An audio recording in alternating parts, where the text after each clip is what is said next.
On Borrowed Time, 1937, penned by American author and filmmaker Lawrence Edward Watkin, narrates the tale of an elderly man who encounters the embodiment of death in an apple tree, sparking a series of events.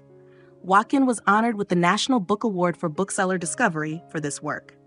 In 1939, the novel was adapted into a film featuring Lionel Barrymore and Sir Cedric Hardwicke. The story unfolds as Mr. Brink, representing death, claims the lives of Mr. and Mrs. James Northrup in a car accident, leaving their son Pud to reside with his grandparents, Julian and Nellie, affectionately known as Gramps and Granny. Mr. Brink then targets Gramps for his next departure. Despite Brink's enigmatic appearance, Gramps perceives him as a regular human. Reacting typically to a trespasser, the cantankerous Gramps warns Brink to leave his property. Eventually, Brink complies. When Pud questions the stranger's identity, Gramps is astonished that his grandson can see him too. Concerned about the apparition, Gramps initially wonders if it's a hallucination or a spirit visible only to him. Later, Gramps shares with Pud the belief that every good deed allows one to make a wish.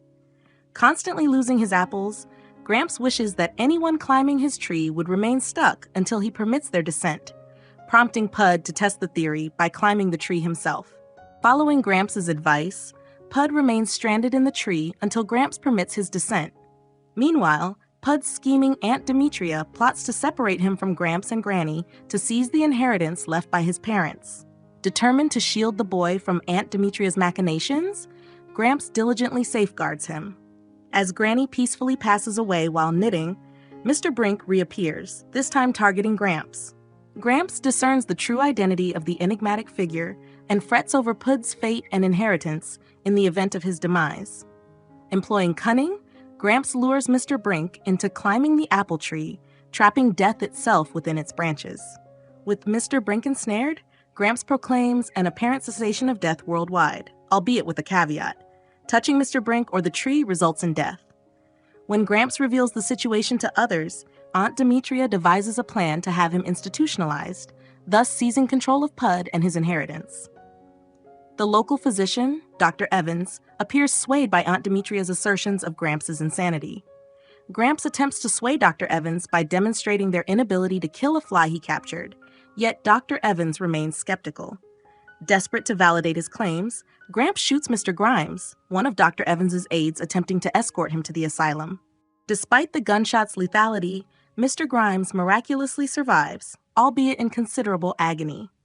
Dr. Evans, now convinced of Gramps' account, urges him to allow Mr. Brink to descend from the tree, offering relief to critically ill patients at the hospital. When Gramps remains resolute, Dr. Evans seeks assistance from the local sheriff to commit Gramps to the asylum and deliver Pud to Aunt Demetria.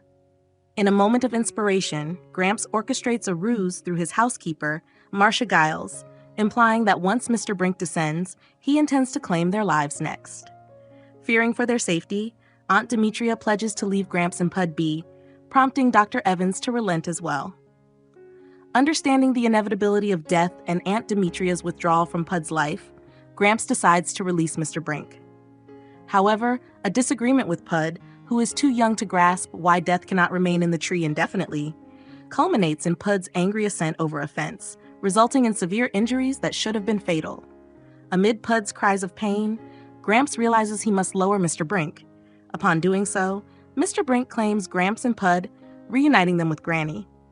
On Borrowed Time unfolds as a charming supernatural tale with a somber conclusion.